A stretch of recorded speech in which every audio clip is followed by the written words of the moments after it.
Mga pagbasa ng mga salita ng makapangyarihang Diyos ukol sa paghahangad sa katotohanan.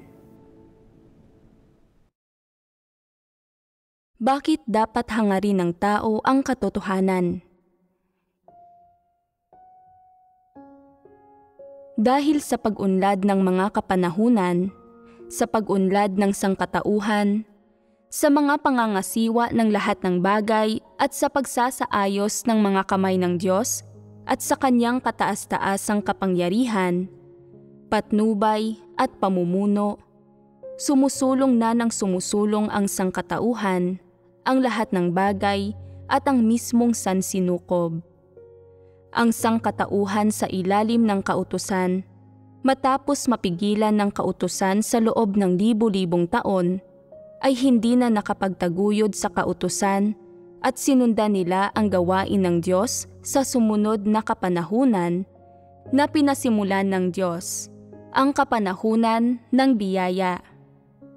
Sa pagdating ng kapanahunan ng biyaya, sinimulan ng Diyos ang kanyang gawain batay sa katunayang nagpadala siya ng mga propeta upang hulaan ito. Ang yugtong ito ng gawain ay hindi kasing lumanay o kasing kapanapanabik gaya ng iniisip ng mga tao sa kanilang mga kuro-kuro. Hindi rin ito kasing sarap sa pakiramdam na gaya ng inakala nila. Sa halip, sa panlabas, mukhang lahat ng bagay ay sumasalungat sa propesiya. Mula sa mga kondisyong ito ay lumitaw ang isang katunayan na hindi kailanman aakalain ng mga tao. Ang katunayan ng pagkapako sa krus ng katawan kung saan nagkatawang tao ang Diyos, ang Panginoong Hesus. Ang lahat ng ito ay lampas sa inakala ng tao. Sa panlabas, ang lahat ng ito ay tila malupit at madugong kaganapan na kahihindik na makita.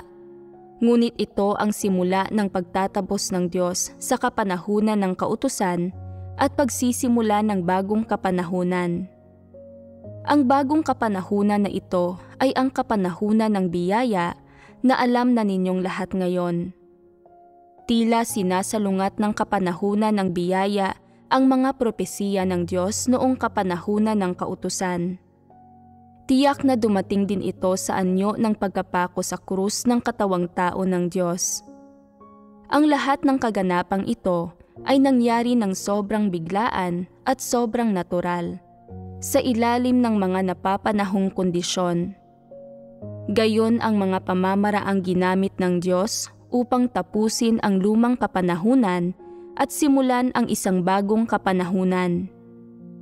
Bagamat ang lahat ng nangyari sa pinakasimula ng kapanahunang ito ay napakalupit at napakamadugo at kahindik-hindik at biglaan at wala sa mga ito ang kasing ganda o kasing lumanay na gaya ng inakala ng tao, bagamat ang panimulang eksena ng kapanahunan ng biyaya ay nakaririmarim na makita at nakadudurog ng puso, ano ang nag-iisang bagay rito na nararapat na ipagdiwang? Ang katapusan ng kapanahunan ng kautusan ay nangangahulugan na hindi na kailangan pang pagpasensyahan ng Diyos ang iba't ibang pag-uugali ng sangkatauhan sa ilalim ng kautusan. Nangangahulugan ito na malaki na ang naging pagsulong ng sangkatauhan na naaayon sa gawain at plano ng Diyos patungo sa bagong kapanahunan. Siyempre, nangangahulugan din ito na napakaiksi ang panahon ng paghihintay ng Diyos. Pumasok na sa bagong kapanahunan ang sangkatauhan na nangangahulugang malaki na ang naging pag-usad ng gawain ng Diyos at na sa pagsulong ng kanyang gawain ay unti-unting matutupad ang kanyang ninanais. Hindi masyadong kaaya-aya ang simula ng kapanahunan ng biyaya, ngunit para sa Diyos, ang sangkatauhan na malapit ng lumitaw, na siyang sangkatauhan na kanyang ninanais, ay papalapit na ng papalapit sa kanyang mga hinihingi at minimithi. Nakatutuwa at kapuri-puri ang bagay na ito. isang bagay na nararapat na ipagdiwang.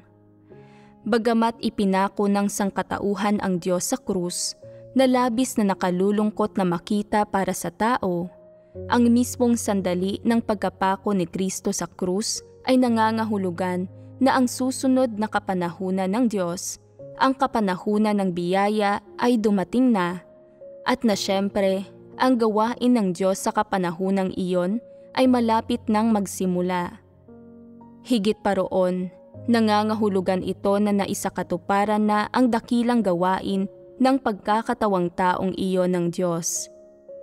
Haharap ang Diyos sa mga tao ng mundo bilang ang nagwagi ng may bagong pangalan at imahe, at ang mga nilalaman ng kanyang bagong gawain ay bubuksan at ihahayag sa sangkatauhan. Samantala, sa bahagi naman ng sangkatauhan, hindi na sila patuloy na maliligalig ng madalas na paglabag sa kautusan. Hindi na rin sila maparurusahan ng kautusan dahil sa paglabag nila rito. Ang pagdating ng kapanahunan ng biyaya ay nagdulot sa sangkatauhan na malampasan ang dating gawain ng Diyos at makapasok sa bagong kapaligiran ng gawain nang may mga bagong hakbang at may bagong kaparaanan sa gawain. Tinulutan nito ang sangkatauhan na magkaroon ng bagong pagpasok at bagong buhay. At syempre, tinulutan nitong magkaroon ng mas malapit na ugnayan ang Diyos at ang tao. Dahil sa pagkakatawang tao ng Diyos, maaari ng personal na makaharap ng tao ang Diyos. Narinig ng tao ang aktwal at tunay na tinig at mga salita ng Diyos. Nakita ng tao ang pamamaraan ng kanyang gawain, gayon din ang kanyang disposisyon at iba pa. Narinig ng mismong tainga at nakita ng mismong mata ng tao ang lahat ng aspeto nito. Malinaw nilang naranasan na ang Diyos ay tunay na ngang pumarito sa piling ng mga tao, na tunay na ngang personal na humaharap ang Diyos sa tao, na tunay ngang pumarito ang Diyos upang mamuhay kasama ng sangkatauhan. Bagamat ang panahon ng gawain ng Diyos sa pagkakatawang taong iyon ay hindi matagal, binigyan nito ang sangkatauhan noong panahong iyon ng matatag at matibay na karanasan ng kung ano ang tunay na pakiramdam na mamuhay ang tao kasama ng Diyos. At bagamat ang mga nakaranas ng gayong mga bagay ay hindi iyon naranasan sa loob ng mahabang panahon, maraming sinabi ang Diyos noong panahong iyon ng kanyang pagkakatawang tao at napaka-partikular ng mga salitang iyon. Marami rin siyang ginawang gawain at maraming tao ang sumunod sa kanya. Tuluyang tinapos ng sangkatauhan ang kanilang buhay sa ilalim ng kautusan ng lumang kapanahunan at pinasok ang ganap na bagong kapanahunan, ang kapanahunan ng biyaya. Nang makapasok na sa bagong kapanahunan, ang sangkatauhan ay hindi na namuhay pa sa ilalim ng mga paghihigpit ng kautusan, at sa halip ay sa ilalim na ng mga bagong hinihingi at mga bagong salita ng Diyos. Dahil sa mga bagong salita at mga bagong hinihingi ng Diyos, nagkaroon ng bagong buhay ang sangkatauhan na naiiba ang anyo, isang buhay kung saan ang pananalig sa Diyos ay may ibang anyo at nilalaman. Kung ikukumpara sa dating buhay sa ilalim ng kautusan, ang buhay na ito ay mas malapit sa mga pamantayan ng mga hinihingi ng Diyos sa tao. Naglatag ang Diyos ng mga bagong utos para sa sangkatauhan, at naglatag siya ng mga bagong pamantayan para sa asal ng sangkatauhan na mas tumpak at mas naaayon sa sangkatauhan noong panahong iyon. Gayon din ang mga bagong batayan at prinsipyo para sa pananaw ng tao sa mga tao at bagay-bagay, at para sa kanilang asal at kilos. Ang mga salitang binigkas niya noon ay hindi kasing detalyado ng mga salita niya ngayon, Hindi rin ito kasing dami ng mga salita niya ngayon. Subalit para sa tao noon, nakalalabas lamang sa ilalim ng kautusan, sapat na ang mga salita at mga hinihinging iyon. Sa tayog at kakayahan ng mga tao noong panahong iyon, ito lamang ang mga bagay na matutupad at makakamit nila. Halimbawa, sinabihan ng Diyos ang mga tao na maging mapagkumbaba, mapagtimpi, mapagparaya, na magtiis ng paghihirap at iba pa. Ang mga ito ay pawang mas partikular na hinihingi ng Diyos sa tao pagkatapos ng kautusan. Ang mga ito ay tumutugon sa kung paano dapat isabuhay ang pagkatao. Bukod pa roon, ang tao na namuhay sa ilalim ng kautusan ay nagtamasa ng tuloy-tuloy na mga biyaya, pagpapala at iba pang katulad na bagay mula sa Diyos dahil sa pagdating ng kapanahunan ng biyaya. Sa kapanahunang iyon, ang sangkatauhan ay namumuhay ng sobrang maginhawa. Ang lahat ay masaya at silang lahat ay inalagaan ng Diyos na parang mga musmos na kinupkop niya sa kanyang mga bisig. Kailangan nilang sundin ang mga utos at magkaroon ng ilang mabuting pag-uugali, mga pag-uugali na alinsunod sa mga kuro-kuro at imahinasyon ng tao, pero para sa sangkatauhan, mas labis na nilang natatamasa ang pagpapala ng Diyos. Halimbawa, nagamot ang mga sakit ng mga tao na sanhi ng pagsapi ng demonyo at napalayas ang masasamang demonyo at espiritu na nasa loob nila. Kapag may problema o pangangailangan ang mga tao, partikular silang tutulungan ng Diyos at magpapakita siya ng mga tanda at kamanghamanghang kaganapan upang magamot ang iba't iba nilang sakit at masisiyahan ang kanilang laman at sila ay mapapakain at mabibihisan. Napakarami ng mga biyaya at pagpapalang tinatamasa ng mga tao noong panahong iyon. Maliban sa simpleng pagsunod sa mga utos, ang sangkatauhan ay, kung sa pinakadapat, maging mapagtimpi, mapagparaya, mapagmahal at iba pa. Walang kamalayan ang tao sa anumang bagay na lagpas sa katotohanan o hinihingi ng Diyos sa tao. Dahil ang mga tao ay ganap na nakatuon sa pagtatamasa ng biyaya at pagpapala ng Diyos, at dahil sa pangako ng Panginoong Hesus sa tao noong panahong iyon, naging gawinan ng mga tao na tamasahin ang pagpapala ng Diyos, hindi nila naisip na may katapusan iyon. Inisip ng sangkatauhan na kung mananalig sila sa Diyos, dapat nilang matamasa ang pagpapala ng Diyos, na iyon ay nararapat lamang sa kanila. Gayunpaman, hindi nila alam na dapat nilang sambahin ang Panginoon ng paglikha o nayakapin ang katayuan ng isang nilikha at gampanan ang tungkulin ng isang nilikha at na sila ay dapat maging mabuting nilikha. Hindi rin nila alam kung paano magpasakop sa Diyos o paano maging tapat sa Kanya o kung paano tanggapin ang Kanyang mga salita at gamitin ang mga ito bilang batayan ng kanilang pananaw sa mga tao at bagay-bagay at sa kanilang asal at mga kilos. Labis na ignorante ang tao sa gayong mga bagay.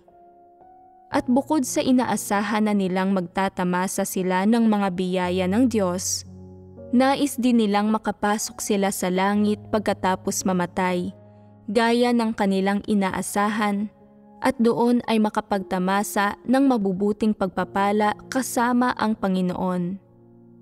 Bukod pa rito, ang sangkatauhan na nabuhay sa kapanahunan ng biyaya, na nabuhay sa gitna ng mga biyaya at pagpapala, ay nagkamali sa kanilang pag-aakala na ang Diyos ay isang maawain, mapagmahalang na Diyos, na ang kanyang diwa ay awa at mapagmahal na kabaitan at wala ng iba pa. Para sa kanila, ang awa at mapagmahal na kabaitan ay sumisimbolo sa pagkakakilanlan, katayuan at diwa ng Diyos. Ang kahulugan ng katotohanan, daan at buhay sa kanila ay ang mga biyaya at pagpapala ng Diyos. O marahil ay isang paraan ng pagpasa ng krus at pagtahak sa landas ng krus.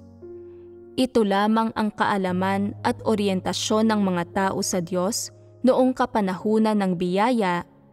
Ito rin ang kanilang oryentasyon at kaalaman sa sangkatauhan at sa mismong mga tao. Kaya, upang matukoy ang mga dahilan at ang ugat, ano ba mismo ang nagsanhi ng mga sitwasyong ito? Walang dapat sisihin. Hindi mo maaaring sisihin ang Diyos sa hindi niya pagsasalita ng mas konkreto at mas komprehensibo, at hindi mo rin maaaring ipasa ang responsibilidad sa tao. Bakit? Ang tao ay kabilang sa nilikhang sangkatauhan, isang nilalang. Ang tao ay nagmula sa kautusan at dumating sa kapanahunan ng biyaya. Ilang taon ng karanasan man mayroon ang tao sa gawain ng Diyos habang umuusad ito, ang iginawad ng Diyos sa tao, ang kanyang ginawa ay ang siyang makakamit at malalaman ng tao. Pero labas doon, walang kakayahan ang sangkatauhan na maunawaan o malaman ang mga hindi ginawa ng Diyos, ang hindi niya sinabi at ang hindi niya inilantad. Gayunpaman, kung titingnan ang objektibong sitwasyon at ang mas malaking larawan, nang umusad ang sangkatauhan sa loob ng libu-libong taon, noong kapanahunan ng biyaya, ang kanilang pag-unawa ay limitado lang doon at limitado lang din doon ang gawain ng Diyos. Ito ay dahil ang kailangan ng sangkatauhan na nanggaling sa kapanahunan ng kautusan ay hindi ang makastigo at mahatulan, ni hindi ang malupig at lalong hindi ang maperpekto. Isa lamang ang kailangan ng sangkatauhan noong panahong iyon. Ano iyon? Isang handog para sa kasalanan, ang mahalagang dugo ng Diyos. Ang mahalagang dugo ng Diyos, ang handog para sa kasalanan na iyon, ay ang tanging kinailangan ng sangkatauhan nang sila ay umalis sa kapanahunan ng kautusan. Kaya, sa panahong iyon, dahil sa mga pangangailangan at aktwal na sitwasyon ng sangkatauhan, ang gawaing kinailangang gawin ng Diyos noon ay ang ialay ang mahalagang dugo ng sarili niyang katawang tao bilang handog para sa kasalanan. Iyon lamang ang tanging paraan upang tubusin ang sangkatauhan ng kapanahunan ng kautusan. Gamit ang kanyang mahalagang dugo bilang bayad at bilang handog para sa kasalanan, inalis ng Diyos ang kasalanan ng sangkatauhan. At nang maalis na ang kanilang kasalanan, saka lamang nagkaroon ng katayuan ang tao na humarap sa Diyos nang walang kasalanan at tanggapin ang kanyang biyaya at ang kanyang patuloy na patnubay. Ang mahalagang dugo ng Diyos ay inihandog sa sangkatauhan, at dahil ito ay inihandog para sa sangkatauhan, maaari nang matubos ang sangkatauhan. Yamang katutubos pa lang sa sangkatauhan, ano kaya ang mauunawaan nila noon? Yamang katutubos pa lang sa sangkatauhan, ano kaya ang kanilang kailangan noon? Hindi magkakaroon ng kakayahan ang sangkatauhan na makatanggap kung sila ay agad na nilupig, hinatulan at kinastigo. Wala silang gayong kakayahan na tumanggap, ni wala rin sila sa kondisyon para maunawaan ang lahat ng ito. Kaya, bukod sa handog para sa kasalanan ng Diyos, gayon din sa kanyang biyaya, mga pagpapala, pagpaparaya, pagtitimpi, awa at mapagmahal na kabaitan, sa kalagayan ng sangkatauhan noong panahong iyon, wala silang kakayahang tumanggap ng higit pa sa iilang simpleng hinihingi ng Diyos sa pag-uugali ng tao. Ang mga iyon lamang, wala nang hihigit pa. Para naman sa lahat ng katotohanan na may mas malalim na impluwensya sa kaligtasan ng tao, kung aling mga maling ideya at pananaw mayroon ang sangkatauhan, anong mga tiwaling disposisyon ang mayroon sila, anong mga diwa ng pagre-rebelde laban sa Diyos ang mayroon sila, ano ang diwa ng tradisyonal na kultura na itinataguyod ng sangkatauhan gaya ng pinagbahaginan natin kamakailan.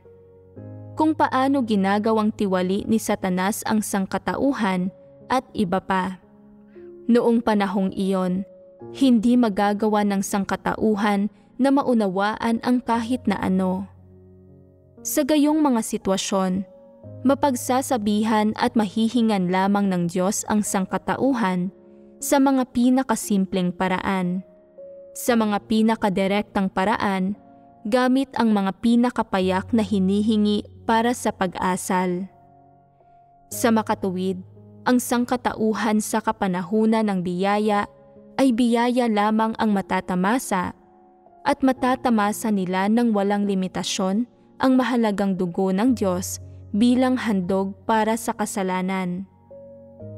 Gayunpaman, sa kapanahunan ng biyaya, naisakatuparan na ang pinakadakilang bagay. At ano iyon? Ang mga kasalanan ng sangkatauhan na siyang ililigtas ng Diyos ay napatawad na ng mahalagang dugo ng Diyos. Ito ay isang bagay na nararapat na ipagdiwang. Ito ang pinakadakilang bagay na ginawa ng Diyos noong kapanahunan ng biyaya. Bagamat napatawad na ang kasalanan ng tao at hindi nahaharap ang tao sa Diyos ng may makasalanang imahe o bilang isang makasalanan, at sa halip ay napatawad na sa kanyang mga kasalanan dahil sa handog para sa kasalanan, at ngayon ay kwalipikado ng humarap sa Diyos. Ang ugnayan ng tao sa Diyos ay hindi pa rin katulad ng ugnayan ng isang nilikha sa lumikha. Hindi pa ito ang ugnayan ng isang nilikhang sangkatauhan at ng lumikha. Ang sangkatauhan sa ilalim ng biyaya ay malayong malayo pa rin sa papel na hinihingi ng Diyos sa kanila, ang maging pinuno at tagapangasiwa ng lahat ng bagay. Kaya, kinailangang maghintay ng Diyos. Kinailangan niyang maging mapagtimpi. Ano ang kahulugan ng paghihintay ng Diyos? Nangangahulugan ito na magpapatuloy ang sangkatauhan noon na mamuhay sa gitna ng mga biyaya ng Diyos, sa gitna ng iba't ibang uri ng gawain ng Diyos sa kapanahunan ng biyaya. Nais ng Diyos na hindi lamang kakaunti ang mailigtas niya o iisang lahi lang. Ang kanyang pagliligtas ay hinding-hindi limitado sa iisang lahi o iisang denominasyon. Kaya, ang kapanahunan ng biyaya ay dapat nadanasin sa loob ng libu-libong taon, gaya lamang ng kapanahunan ng kautusan. Kinailangan na patuloy na mamuhay ang sangkatauhan sa bagong kapanahunan na pinamumunuan ng Diyos sa kada taon at sa kada henerasyon. Ilang panahon ang dapat danasin ng tao sa ganitong paraan, ilang pagbabago sa mga bituin, ilang pagkatuyo ng mga dagat, at ilang pagguho ng mga bato, ilang mga karagatan ang magiging matabang lupa, at kailangan nilang danasin ang iba't ibang pagbabago ng sangkatauhan sa magkakaibang panahon, at ang iba't ibang pagbabagong nangyayari sa gitna ng maraming bagay sa lupa. At habang dinaranas nila ang lahat ng ito, ang mga salita ng Diyos, ang kanyang gawain, at ang katunayan ng pagtutubos ng Panginoong Hesus sa sangkatauhan sa kapanahunan ng biyaya ay lumalaganap hanggang sa kaduluhan ng mundo sa mga kalsada at eskinita, sa bawat kanto, hanggang sa makilala ang mga ito sa bawat kabahayan. At doon nakatakdang magtapos ang panahong iyon, ang kapanahunan ng biyaya na sumunod sa kapanahunan ng kautusan. Ang gawaing ginawa ng Diyos sa panahong ito ay hindi ang maghintay lamang ng tahimik. Habang siya ay naghihintay, gumawa siya ng gawain sa sangkatauhan ng kapanahunan ng biyaya sa iba't ibang paraan. Ipinagpatuloy niya ang kanyang gawain ng pagpapala, nagbibigay ng pagpapala at mga biyaya sa sangkatauhan ng panahong ito upang ang kanyang mga kilos, gawain, salita, at ang mga katunayan ng kanyang paggawa at kalooban sa kapanahunan ng biyaya ay mababalitaan ng bawat taong kanyang ihihirang. Binigyan niya ng kakayahan ang bawat tao na kanyang hinirang na magamit ang kanyang handog para sa kasalanan upang hindi na sila haharap sa kanya ng may makasalanang imahe bilang mga makasalanan. At bagamat ang ugnayan ng tao sa Diyos ay hindi na ang ugnayan sa isang taong hindi pa siya nakikita, gaya noong kapanahunan ng kautusan, ngunit lumagpas na ng kaunti roon at isa ng ugnayan sa pagitan ng mga nananalig at ng Panginoon, sa pagitan ng mga Kristiyano at ni Kristo. Gayunpaman, hindi pa rin ito ang ugnayan na ninanais ng Diyos na maging ugnayan sa pagitan ng sangkatauhan at ng Diyos sa huli, sa pagitan ng mga nilikha at ng lumikha. Ang ugnayan nila noon ay malinaw na malayo pa rin sa ugnayan ng mga nilikha at ng Panginoon ng paglikha. Ngunit kung ikukumpara sa ugnayan ng sangkatauhan at ng Diyos noong kapanahunan ng kautusan, malaki na ang naging pagsulong nito. Nagdulot ito ng kagalakan at pagdiriwang. Gayunpaman, kinailangan pa rin ng Diyos na akayin ang sangkatauhan. Kinailangan niyang akayin pasulong ang sangkatauhang puno ng mga kuro-kuro tungkol sa Diyos at ng mga imahinasyon, kahilingan, hinihingi, pagrerebelde at paglaban sa kaibuturan ng kanilang puso. Bakit? Dahil maaaring alam nga ng gayong sangkatauhan ang pagtamasa sa biyaya ng Diyos at maaaring alam nga nila na ang Diyos ay maawain at mapagmahal. Pero labas doon, hindi nila alam ang pinakamahalagang aspeto sa tunay na pagkakakilanlan, katayuan at diwa ng Diyos. Dahil dumaan na sa pagtitiwali ni Satanas ang gayong sangkatauhan, bagamat tinamasa nila ang biyaya ng Diyos, ang kanilang diwa at iba't ibang kuro-kuro at kaisipan sa kaibuturan ng kanilang puso ay nananatiling laban sa Diyos at salungat sa Kanya. Hindi alam ng tao kung paano magpasakop sa Diyos o kung paano gampanan ang tungkulin ng isang nilikha, lalong hindi nila alam kung paano maging isang nakalulugod na nilikha. Siyempre, mas lalong walang nakakaalam kung paano sambahin ang Panginoon ng paglikha. Kung ang maraming bagay ng mundo ay naipasa sa tiwaling sangkatauhan, at gayon ang antas ng pagkakatiwali sa kanila, parehas lang ito sa pagpapasa sa kanila kay Satanas. Parehong-pareho lang ang magiging kahihinatnan ng walang pagkakaiba. Kaya, kinailangan pa rin ng Diyos na ipagpatuloy ang kanyang gawain, na patuloy na akayin ang sangkatauhan papunta sa susunod na yugto ng kanyang gawain na gagawin. Ang yugtong iyon ay isang bagay na matagal na hinintay ng Diyos, isang bagay na kinasabikan niya ng mahabang panahon, at isang bagay na binayaran niya ng kanyang pagtitimpi sa loob ng mahabang panahon. Ngayong natamasa na ng sangkatauhan ang sapat at maraming biyaya ng Diyos sa wakas, ang mundo at sangkatauhang ito, gaya ng makikita sa anumang anggulo, ay umabot na sa antas kung saan gagawin na ng Diyos ang kanyang tunay na gawain ng pagliligtas sa sangkatauhan. Dumating na sila sa panahon kung kailan lulupigin at kakastiguhin at hahatulan ng Diyos ang sangkatauhan, kung kailan ipapahayag niya ang maraming katotohanan upang gawing perpekto ang sangkatauhan at magkamit ng isang grupo mula sa sangkatauhan na magiging tagapangasiwa ng lahat ng bagay sa gitna ng mga iyon.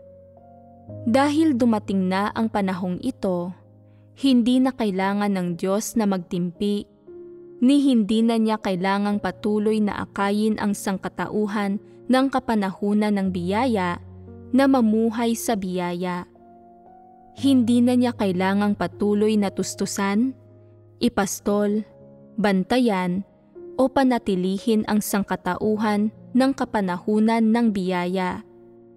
Hindi na niya kailangang tustusan ng biyaya at mga pagpapala ang sangkatauhan nang walang kapaguran at walang pag-aalinlangan. Hindi na niya kailangan na walang pag-aalinlangang magtimpi sa sangkatauhan sa biyaya, habang sakim at walang hiya nilang hinihingi ang kanyang biyaya nang hindi man lang siya sinasamba. Sa halip, ang gagawin ng Diyos ay ang ipahayag ang kanyang kalooban, disposisyon, ang tunay na tinig ng kanyang puso at ang kanyang diwa. Sa panahong ito, habang tinutustusan ng Diyos ang sangkatauhan ng maraming katotohanan at salita na kailangan nila, nagpapakita at nagpapahayag din siya ng kanyang totoong disposisyon, isang matuwid na disposisyon. At sa pagpapahayag niya ng kanyang matuwid na disposisyon, hindi siya naghahandog ng iilang parirala ng paghatol at pagkundina ng wala sa loob, at pagkatapos ay tapos na siya rito.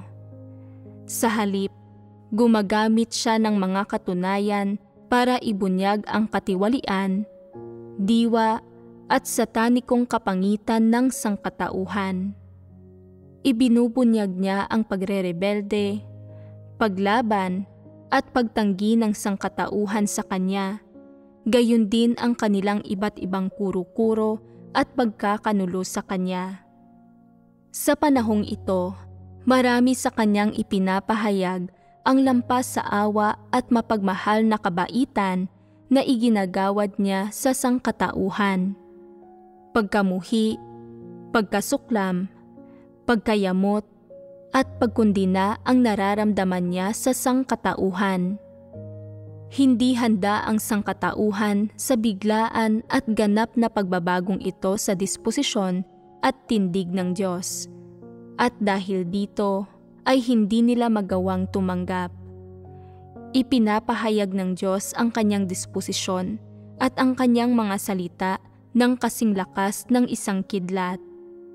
Siyempre, tinutustusan din niya ang lahat ng pangangailangan ng sangkatauhan ng may labis na pagtitimpi at pagpaparaya. Sa iba't ibang paraan at mula sa iba't ibang anggulo, sinasabi at ipinapahayag ng Diyos ang kanyang disposisyon sa sangkatauhan sa pinakaangkop, wasto, konkreto, at direktang paraan na alinsunod sa kanyang tindig bilang lumikha sa kung paano dapat tratuhin ang mga nilikha. Gayon ang mga gawi, pananalita, at gawain na inaasam-asam ng Diyos sa loob ng 6,000 taon. 6,000 taon ng pananabik, 6,000 taon ng paghihintay. Tumutukoy ito sa 6,000 taong pagtitimpi ng Diyos na naglalaman ng kanyang 6,000 taon ng pananabik. Ang sangkatauhan ay ang sangkatauhan pa rin na nilikha ng Diyos, ngunit matapos dumaan sa 6,000 taon ng pagbabago na walang humpay, na nakakapagpapalipat-lipat ng mga bituin at nakapagpapatuyo ng mga dagat, Hindi na sila ang sangkatauhan na may parehong diwa na katulad ng nilikha ng Diyos sa simula.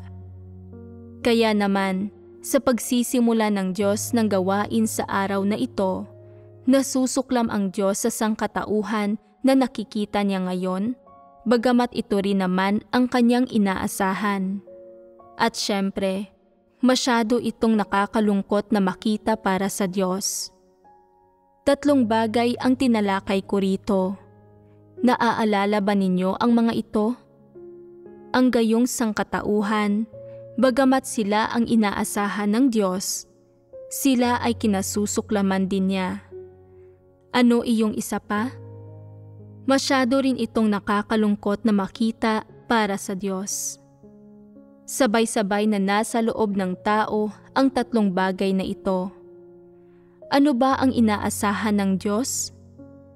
Na pagkatapos maranasan ng gayong sangkatauhan ang kautusan at pagtutubos, sa wakas ay darating sila sa kasalukuyan ng may pundasyon ng pagkaunawa sa mga fundamental na kautusan at utos na dapat itaguyod ng tao, at hindi na sila magiging simpleng sangkatauhan na may kahungkagan sa kaibuturan ng kanilang puso gaya nina Adan at Eva. Sa halip, magkakaroon na sila ng mga bagong kaalaman sa kanilang puso. Iyon ang mga bagay na inaasahan ng Diyos na tataglayin ng sangkatauhan. Subalit, kasabay nito, ang sangkatauhan ay ang sangkatauhan na kinamumuhian din ng Diyos. Kung gayon, ano ba ang kinamumuhian ng Diyos? Lahat ba kayo ay hindi alam ito? Ang tao ay puno ng tiwaling disposisyon ni Satanas, namumuhay ng nakaririmarim na buhay, hindi bilang tao at hindi rin bilang demonyo. Hindi na gayon kasimple ang tao gaya ng dati na hindi nito matatanggihan ang pang-aakit ng ahas. Bagamat ang sangkatauhan ay may sariling kaisipan at pananaw, sariling mga opinyon, at sariling paraan ng pagharap sa iba't ibang kaganapan at bagay, talagang wala sa pananaw ng sangkatauhan sa mga tao at bagay-bagay o sa kanilang asal at kilos ang alinsunod sa ninanais ng Diyos. Nakapag-iisip at may pananaw ang sangkatauhan at mayroon silang mga batayan, kaparaanan at saloobin para sa kanilang mga kilos. Pero lahat ng tinataglay nilang ito ay nagmula sa pagtitiwali ni Satanas. Lahat ng ito ay nakabatay sa mga pananaw at pilosopiya ni Satanas. Kapag lumalapit ang tao sa Diyos, walang bakas ng pagpapasakop sa Diyos sa kanilang puso, wala ring anumang sinseridad. Ang tao ay nilamon na ng mga laso ni Satanas at napuno ng edukasyon, kaisipan at tiwaling disposisyon nito. Ano ang ipinahihiwatig nito? Kailangang magsabi ang Diyos ng maraming salita at gumawa ng maraming gawain para mabago ng tao ang pag-iral at saloobin niya sa Diyos. At syempre, ang mas partikular, upang mabago ang kanyang mga gawi at pamantayan sa kanyang pananaw sa mga tao at bagay at sa kanyang asal at kilos. Bago umepekto ang lahat ng ito, ang sangkatauhan ang kinamumuhian ng Diyos. Ano ang kailangan ng Diyos kapag inililigtas niya ang kinamumuhian niya? Nagagalak ba ang puso niya? Masaya ba siya? Panatag ba siya? Hinding-hindi siya panatag at hindi rin siya masaya. Ang puso niya ay puno ng pagkamuhi. Ang tanging gagawin ng Diyos sa gayong mga sitwasyon, maliban sa pagsasalita ng walang kapaguran, ay ang magtimpi. Ito ang pangalawang elemento sa damdamin ng Diyos sa gayong sangkatauhan mula sa kanyang pananaw, ang pagkamuhi. Ang pangatlong elemento ay ang masyadong nakakalungkot na makita ang mga taong ito. Kung isa sa alang-alang ang orihinal na intensyon ng Diyos sa paglikha ng sangkatauhan, ang ugnayan ng Diyos sa sangkatauhan ay gaya ng ugnayan ng magulang at anak, gaya ng magkapamilya. Ang dimensyong ito ng ugnayan ay maaaring hindi katulad ng ugnayan ng mga taong magkakadugo, ngunit para sa Diyos, mas higit ito sa ugnayan sa laman ng magkakadugo. Ang sangkatauhan na inisyal na nilikha ng Diyos ay ganap na iba sa wangis ng sangkatauhan na nakikita niya sa mga huling araw. Sa simula, simple at walang muwang ang wangis ng tao, at bagamat siya ay ignorante, dalisay at malinis ang kanyang puso. Makikita sa kanyang mga mata ang kalinawan at sinseridad sa kaibuturan ng kanyang puso. Hindi niya taglay ang iba't ibang tiwaling disposisyon na taglay ng tao ngayon. Wala siyang pagmamatigas, kayabangan, kasamaan o panlilinlang, at tiyak na wala siyang disposisyon ng pagiging sawa na sa katotohanan.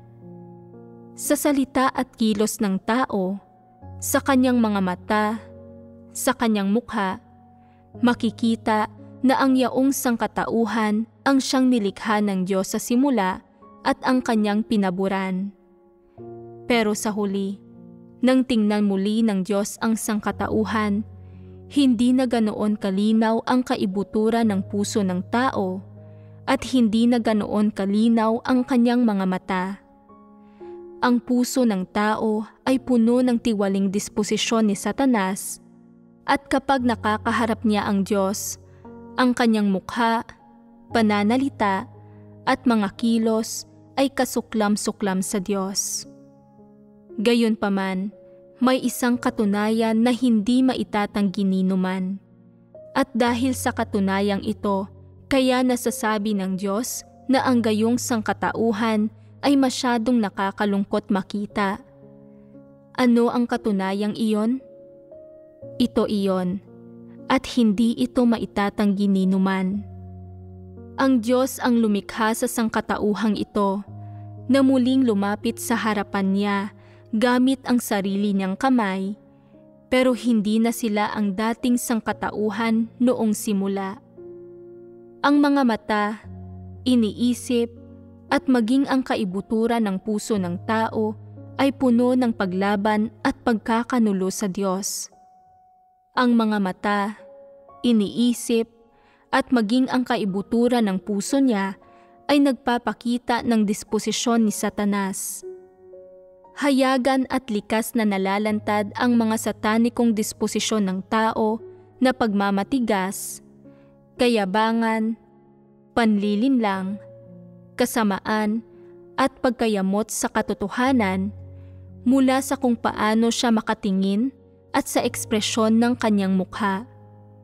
Kahit kapag nahaharap sa mga salita ng Diyos o kapag personal na kaharap ang Diyos, hayagang nalalantad sa ganitong paraan ang tiwali, satanikong disposisyon at diwa ng tao na siyang ginawang tiwali ni Satanas.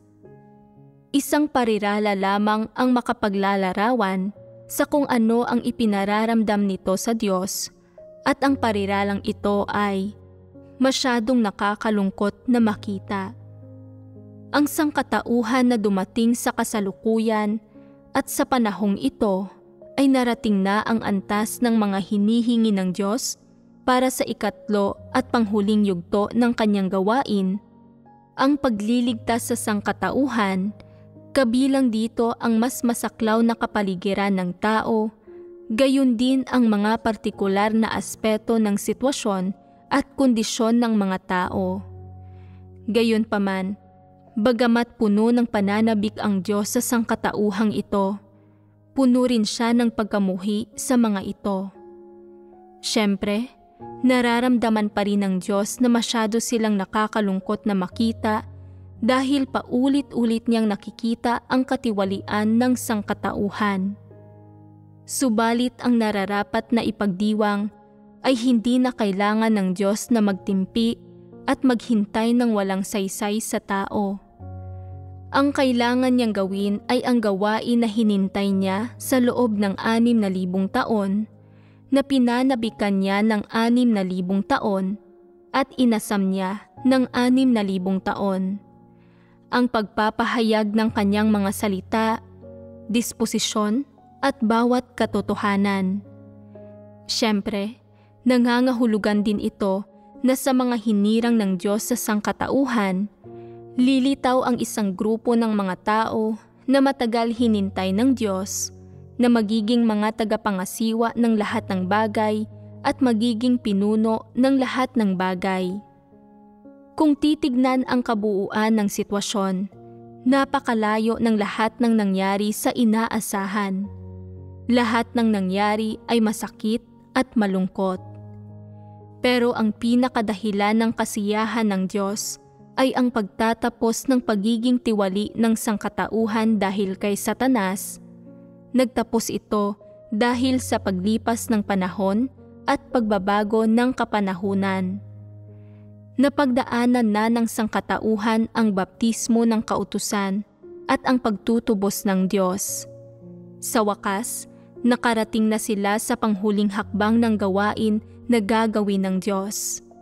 Ang yugto kung saan ang sangkatauhan ay maililigtas bilang panghuling resulta ng kanilang pagtanggap sa pagkastigo, paghatol at paglupig ng Diyos. Para sa sangkatauhan, walang duda na napakagandang balita nito. At para sa Diyos, tiyak na ito ay isang bagay na matagal nang inaasam. Paano man ito tingnan, ito ang pagdating ng pinakadakilang panahon ng lahat ng sangkatauhan. Paano man ito tingnan, kung isinasaalang-alang man ang katiwalian ng sangkatauhan, mga nauuso sa mundo, mga panlipunang istruktura, o politika ng sangkatauhan, o ang mga pinagkukunan ng buong mundo, o ang mga kasalukuyang sakuna, malapit na ang kahihinatnan ng sangkatauhan.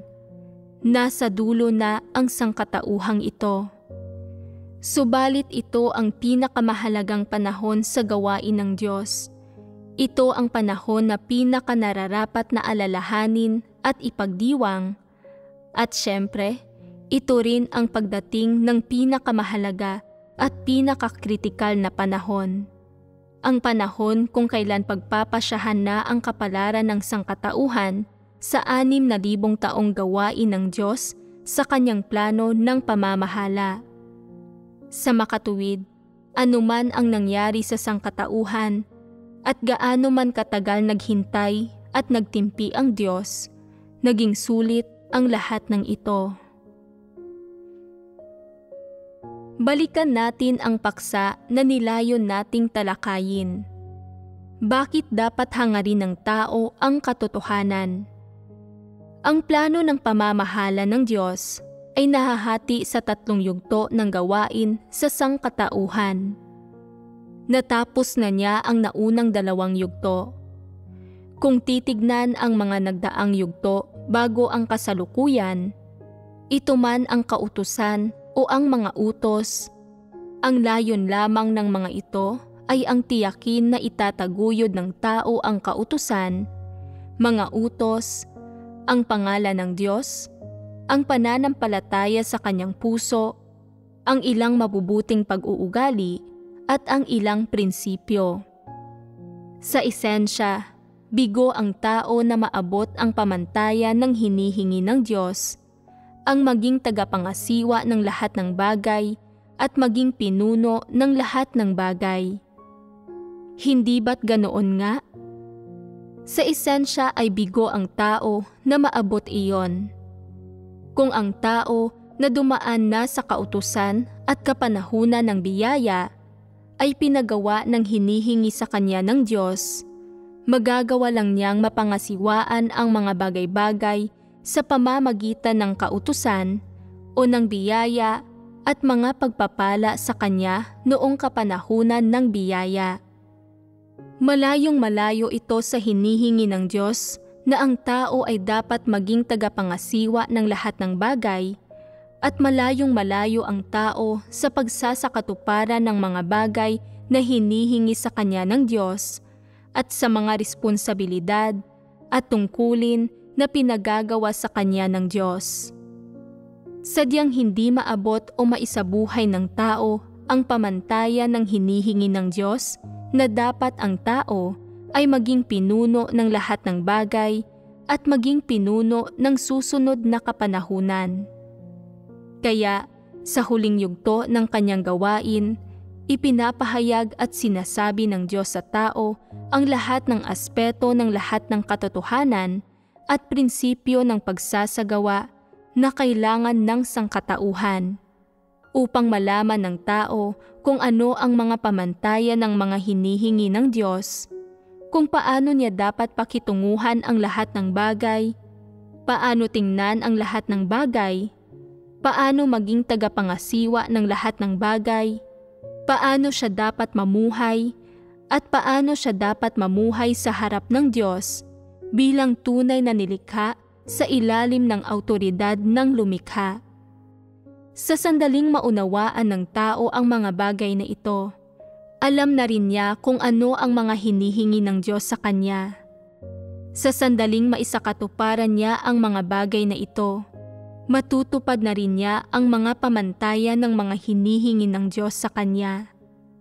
Yamang ang kautusan, mga utos, at ang mga simpleng pamantayan para sa pag-uugali ay hindi maipapalit sa katotohanan. Nagpapahayag ang Diyos ng napakaraming salita at katotohanan sa mga huling araw na may kaugnayan sa pagsasagawa, asal, at kilos ng mga tao at sa kanilang mga pananaw sa mga tao at bagay-bagay. Sinasabi ng Diyos sa tao kung paano tingnan ang mga tao at bagay-bagay at kung paano umasal at kumilos. Ano ang ibig sabihin ng pagsasabi nito ng Diyos sa tao? Nangangahulugan ito na hinihingi sa iyo ng Diyos na tingnan ang mga tao at bagay-bagay at umasal at kumilos ng alinsunod sa lahat ng katotohanang ito at na mamuhay sa mundo. Anuman ang uri ng tungkulin na ginagampanan mo at anumang uri ng atas ang tinatanggap mo sa Diyos, hindi nagbabago ang kanyang hinihingi sa iyo. Sa sandaling maunawaan mo ang mga hinihingi ng Diyos, dapat mong isagawa, gampanan ang iyong tungkulin, at isakatuparan ang atas ng Diyos sa iyo alinsunod sa pagkaunawa mo sa kanyang mga hinihingi, siya man ay nasa tabi mo at sinusuri ka o hindi. Sa ganitong paraan lamang makatitiyak sa iyo ang Diyos bilang magiging tunay na pinuno ng lahat ng bagay, na kwalipikado at karapat-dapat sa kanyang atas. Hindi ba't may kaugnayan ito sa paksa ng kung bakit dapat hangarin ng tao ang katotohanan? Nauunawaan na ba ninyo ngayon? Ito ang mga katunayan na isa sa katuparan ng Diyos. Kaya, ang paghahangad sa katotohanan ay hindi lamang usapin ng pagwawaksi ng tiwaling disposisyon ng isang tao at ng hindi paglaban sa Diyos. May mas higit na kabuluhan at mas higit na halaga sa paghahangad sa katotohanan na binabanggit natin. Tunay na may kinalaman dito ang hantungan at kapalaran ng tao. Nauunawaan ba ninyo? Bakit dapat hangarin ng tao ang katotohanan? Sa mas simpleng usapin, ang tanong na ito ay natutugunan ng mga pinakabatayang doktrina na nauunawaan ng tao. Sa mas malawak na usapin, ang pangunahing dahilan ay, para sa Diyos, saklaw ng paghahangad sa katotohanan ang kanyang pamamahala, mga inaasahan niya sa sangkatauhan, at mga inaasam niya na ipinagkakatiwala niya sa sangkatauhan. Ito ay isang bahagi ng plano ng pamamahala ng Diyos. Makikita rito na kahit sino ka man at gaano ka man katagal nang nananalig sa Diyos, kung hindi mo hinahangad ang katotohanan o minamahal ito, hindi maiiwasan na ikaw ang mapapalayas sa huli. Napakalinaw nito. Gumagawa ang Diyos ng 3 yugto ng gawain. Mayroon na siyang plano ng pamamahala simula nang likhain niya ang sangkatauhan at isa-isa niyang isinakatuparan ang bawat yugto sa sangkatauhan upang unti-unting akayin ang sangkatauhan papunta sa kasalukuyan. Napakadakila ng kanyang taus-pusong pag-aaruga at napakalaki ng kanyang ibinayad at napakatagal ng kanyang pagtitiis para sa mithiin na ipaalam sa sangkatauhan ang mga katotohanang kanyang ipinapahayag at ang bawat aspeto ng pamantayan ng kanyang mga hinihingi, upang maging bahagi ang mga ito ng buhay at realidad ng tao. Para sa Diyos, napakahalagang usapin nito. Labis na matimbang ito para sa Diyos. Nagpahayag ng napakaraming salita ang Diyos at bago niya gawin ito, gumawa muna siya ng maraming paghahanda. Kung sa huli ay hindi mo hahangarin o papasukin ang mga salitang ito, ngayon na naipahayag na niya ang mga ito, ano ang magiging tingin ng Diyos sa iyo? Anong uri ng gampanin ang ibibigay ng Diyos sa iyo? Napakalinaw nito. Kaya, anuman ang iyong kakayahan o edad o ilang taon ka man nang nananalig sa Diyos, ang bawat tao ay dapat na magsumikap tungo sa landas ng paghahangad sa katotohanan. Hindi mo dapat bigyang diin ang anumang objektibong batayan. Dapat mong hangarin ang katotohanan ng walang pag-aalinlangan. Huwag sayangin ang iyong mga araw. Kung hahanapin at pagsusumikapan mo ang paghahangad sa katotohanan bilang ang dakilang usapin sa iyong buhay, maaaring ang katotohanang nakamit at naabot mo sa iyong paghahangad ay hindi ang ninanais mo. Pero kung sinasabi ng Diyos na bibigyan ka niya ng hantungan, depende sa saloobin mo sa iyong paghahangad at sa iyong sinseridad, napakaganda niyon. Huwag tumuon sa kung ano ang kahahantungan at kalalabasan mo sa ngayon. Huwag mong isipin at huwag mong itanong kung ano ang mangyayari at ano ang magaganap sa hinaharap, kung makakaiwas ka man sa sakuna at hindi mamamatay. Tumuon ka lang sa paghahangad sa katotohanan sa mga salita ng Diyos at sa kanyang mga hinihingi, sa pagganap ng maayos sa iyong tungkulin, sa pagtupad sa kalooban ng Diyos, sa pagiging karapat-dapat sa 6,000 taong paghihintay ng Diyos, sa kanyang 6,000 taon ng pananabik. Bigyan ng kaunting kapanatagan ang Diyos. Hayaan siyang makita na may pag-asa sa iyo at hayaang matupad ang kanyang mga kahilingan sa iyo. Sabihin mo sa akin, tatratuhin ka ba ng hindi maganda ng Diyos kung gagawin mo ito? Siyempre, hindi.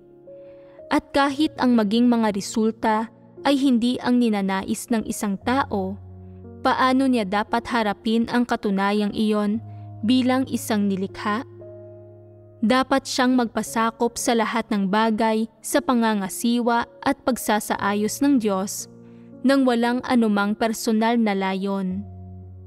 Hindi ba't ito ang pananaw na dapat taglayin ng mga nilikha? Ito nga. Iyan ang tamang pag-iisip. Sa puntong iyon ay tatapusin natin ang pagbabahaginan sa pangunahing dahilan kung bakit dapat hangarin ng tao ang katotohanan.